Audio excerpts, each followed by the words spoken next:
Question है, अगर मैं आपको कहूँ कि 2 साल तक आपको एक कमरे में बंद रहना पड़े, ना कोई स्कूल, ना कोई फ्रेंड एंड सिर्फ डर ही डर, तो आप क्या करोगे?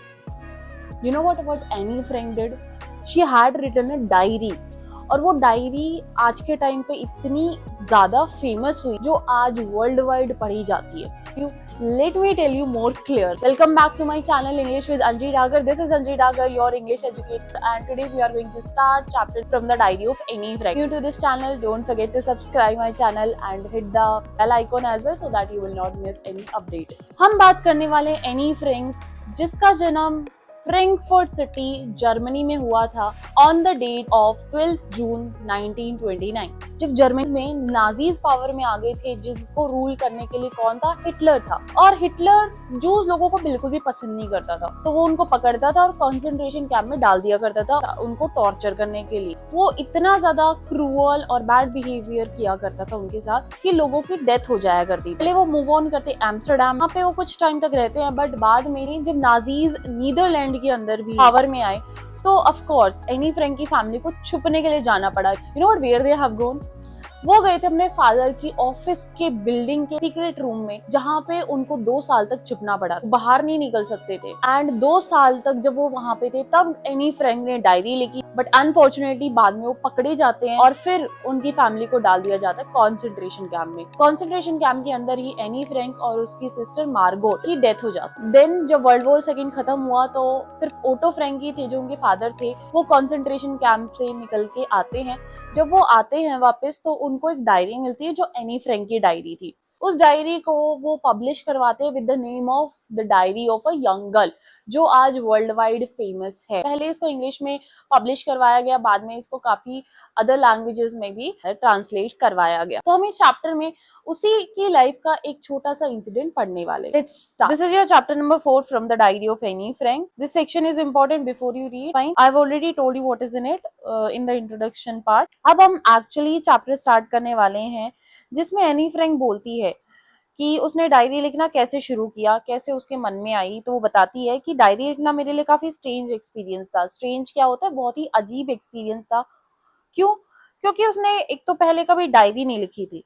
सेकेंड थिंग, उसको लगता था कि कोई क्यों ही 13 ईयर ओल्ड गर्ल की लाइफ के बारे में जानना चाहेगा या उसको पढ़ेगा। इवन एनी फ्रैंक खुद भी नहीं पढ़ेगी अपनी लाइफ के बारे में, जो भी चीजें उसने लिखी है, जो भी थॉट्स, जो भी और इंस्टेंस उसने शेयर किए हुए हैं, वो कोई नहीं पढ़ने वाला। ठीक है, बट ये चीज मेरे लिए मैटर भी नहीं करती। तो कहती है कि मेरे को लगा कि मेरे को लिखना चाहिए, तो मैंने लिखना शुरू कर दिया। इसके बाद वो ये भी कहती है कि मेरे को लग रहा था कि बहुत सारी बातें हैं जो मुझे अपने मन से निकालनी है, मतलब मेरे को किसी के साथ शेयर करनी है। इसके बाद वो बोलती है paper has more patience than people. This is very important line.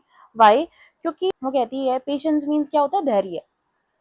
She said कि लोग एक टाइम के बाद सुनना बंद कर देते हैं क्योंकि वो आपकी बातों से बोर हो जाते हैं, but when it's come to paper, paper आपको कभी भी लिखने से मना नहीं करता, आपको कभी भी स्टॉप नहीं करेगा। आप जितना चाहे उतनी फीलिंग्स, इमोशंस, जो बातें आपको शेयर करनी है, आप उसमें लिख सकते हो, राइट?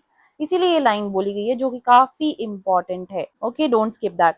इसके बाद वो बताती है कि actually one day what happened, मैं बहुत ज्यादा डिप्रेस थी, अपसेट थी, और मैं घर पे बैठी हुई थी बिल्कुल लिस्टलेस। लिस्टलेस होता है विदाउट एनी एनर्जी, जब आप बहुत ज्यादा बोर हो रहे हो। तो देखो इस पोस्चर के अंदर, राइट?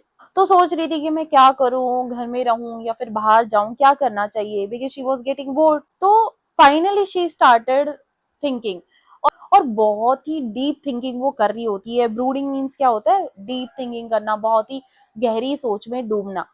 तो उसी मोमेंट पे उसने क्या किया, वैसे तो वो प्लान नहीं कर रही थी कुछ लिखने का, बट वो क्या करती है, एक स्टिफ्ड बैग नोटबुक उठाती है। स्टिफ्ड बैग नोटबुक क्या थी? जो हार्ड कवर की नोटबुक थी, जिसको उसने डायरी बोला है, और उसमें लिखना शुरू कर देती है, जिसको उसने एक रियल फ्रेंड की तरह ट्रीट किया था, क्योंकि उसको ऐसा लग रहा था कि उसको कभी लाइफ में रियल फ्रेंड नहीं मिलेगा, कोई ट्रू फ्रेंड उसको नहीं मिलने वाला है। तो I think this is the only last hope which was left for her, इसलिए उसने ये राइटिंग शुरू कर दी। And then she further said कि यही एक ऐसा पॉइंट था जो मेरे को अपनी डायरी को फर्स्ट प्लेस पे, यानी कि फर्स्ट प्रायोरिटी पे रख रहा था कि मुझे डायरी लिखनी पड़ेगी as she didn't have any friend, मतलब उसके पास कोई फ्रेंड नहीं था तभी उसने डायरी लिखने का सोचा। इसी वजह से उसने डायरी को फर्स्ट प्लेस पे रखा। प्रॉम्प्टेड मीन्स क्या होता है, किसी कारण से जब आप कुछ करते हो तो उसको प्रॉम्प्टेड बोलते हैं। Like here Annie Frank was not having any friend, that's why she has started writing the diary और उसको उसने फर्स्ट प्लेस पे रखा। अंडरस्टूड। अब वो आगे इसको और क्लियरली बताने की कोशिश करती है कि कोई भी पर्सन बिलीव नहीं करेगा कि एक 13 साल की लड़की की लाइफ में कोई नहीं है, वो बिल्कुल अलोन है इस पूरे वर्ल्ड में। ऑफ कोर्स सही भी है, कोई बिलीव नहीं करेगा, क्योंकि कहने को मेरे पास बहुत अच्छी सिस्टर है, प्लस उसके पास लविंग पेरेंट्स है, उसको प्यार करने वाले बहुत ही अच्छे मम्मी पापा हैं। And you know what she said कि उसके पास 30 पीपल एटलीस्ट जिनको फ्रेंड बुला सकती है, एक फैमिली है जिसमें काफी सारी आंट्स है और एक अच्छा सा घर भी है। On the surface, on the surface का मतलब क्या होता है कि ऊपर ऊपर से देखने पर, तो ऊपर ऊपर से देखने पे ऐसा लगता है कि सब कुछ ठीक है, बट द थिंग इज उसके पास वो ट्रू फ्रेंड नहीं था जो उसको चाहिए था, जिसके साथ वो अपनी फीलिंग शेयर कर पाती थी। ठीक है। और you know what other thing was also there कि जब वो अपने फ्रेंड के साथ होती थी, जिनको वो फ्रेंड बुलाती थी जो अराउंड 30 पीपल हैं, जब वो उनके साथ होती थी ना, तब भी वो सिर्फ ऑर्डिनरी बातें किया करती थी एवरीडे लाइफ के बारे में। वो जो पर्सनल चीजें थी स्टिल वो कन्फाइड इन नहीं कर पाती थी अपने आप को किसी भी पर्सन के साथ। कन्फाइड इन मतलब क्या होता है कि अपनी पर्सनल चीजें शेयर कर पाना किसी पर्सन के साथ, क्योंकि वो इतनी ज्यादा क्लोज नहीं हुई थी किसी के साथ। दैट्स वाई उसका कोई ट्रू फ्रेंड, कोई रियल फ्रेंड नहीं था। और उसको ऐसा लग रहा था ये चीज ऐसी ही रहेंगी और ये कभी चेंज नहीं होगी। लाइबल मीन्स होता है लाइकली टू चेंज, मतलब ये चेंज नहीं होने वाली है। और एनी हाउ फिर मैंने डिसाइड किया कि हाँ अब मेरे को डायरी लिखना शुरू करना पड़ेगा।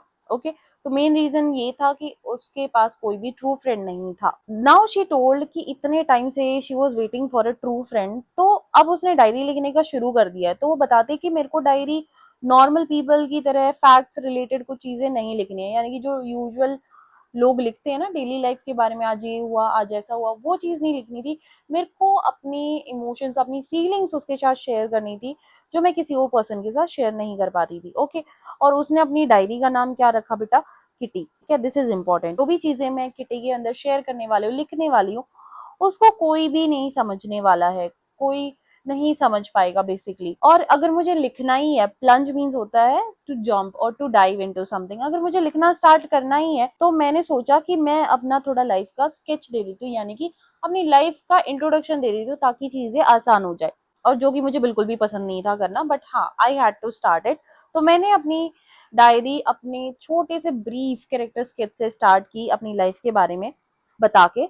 वो सबसे पहले अपने फादर और मदर के बारे में बताती है कि उसके फादर और मदर कब मैरिड हुए थे। When his father age was 36 और उनकी मदर की एज क्या थी? What was that 25? जब जाके वो मैरिड हुए थे। और फिर वो बताती है उसकी सिस्टर जिसका नाम मार्गोट था, उसका जन्म हुआ 1926 के अंदर।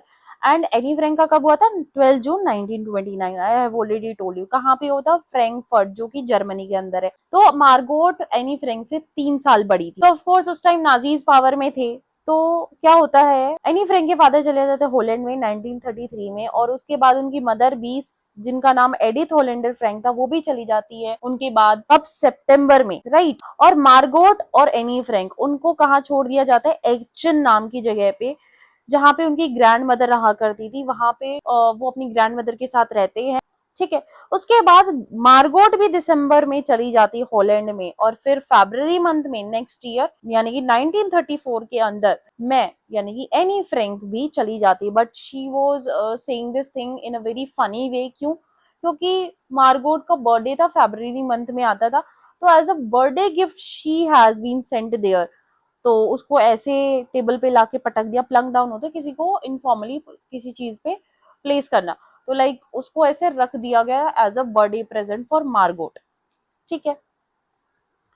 फिर वो बताती है अपनी लाइफ के बारे में कि उसकी लाइफ कहाँ से शुरू हुई। It was started from nursery. Of course हर बच्चे की लाइफ प्ले स्कूल से शुरू होती है। मॉन्टेसरी क्या होता है? जो प्ले स्कूल होता है उसको बोलते हैं। वहां पे उनकी एक मिस्ट्रेस थी, हेड मिस्ट्रेस, जिसका नाम था मिसेस कोप्रेस। ओके। और इस नर्सरी स्कूल में वो कब तक थी? Until the age of 6। But जब अब एनी फ्रैंक बट जब एनी फ्रैंक को वहां से जाना पड़ा, यानी कि उसकी फेयरवेल हुई, उसको आगे वाली क्लास में मूव ऑन करना था, तो of course she will change the school, right. तो उसके लिए उसकी फेयरवेल हुई थी, तो दोनों हेडमिस्ट्रेस प्लस एनी फ्रैंक वो बहुत ज्यादा इमोशनल हो गए थे। क्यों?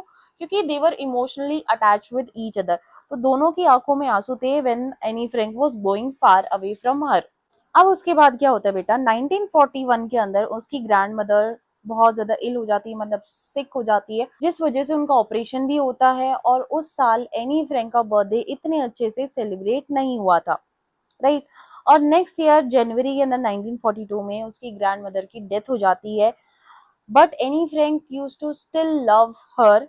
और उस टाइम पे क्या हुआ, उस साल एनी फ्रैंक का बर्थडे तो सेलिब्रेट हुआ, तो उस साल जो उसका बर्थडे सेलिब्रेट हुआ उसका मोटिव क्या था, इंटेंडेड मीन्स क्या होता है मोटिव, वो कैंडल लिट की गई, मतलब जलाई गई, वो उसकी ग्रैंड मदर की याद में जलाई गई थी, राइट, उनके पीस के लिए। बाकी बचे वो चार, सब ठीक चल रहा था। अब जो हम आगे पढ़ने वाले हैं वो इस डेट से रिलेटेड है, जो प्रेजेंट डेट है 20 जून 1942, जहां पे उसने बताया हुआ है। इट डजेंट मीन कि ये वही टाइम पीरियड है जिस दिन वो चीज हुई थी, ये जस्ट वो टाइम पीरियड है क्योंकि वो छुपी हुई थी तब वो बातें लिख रही थी, राइट।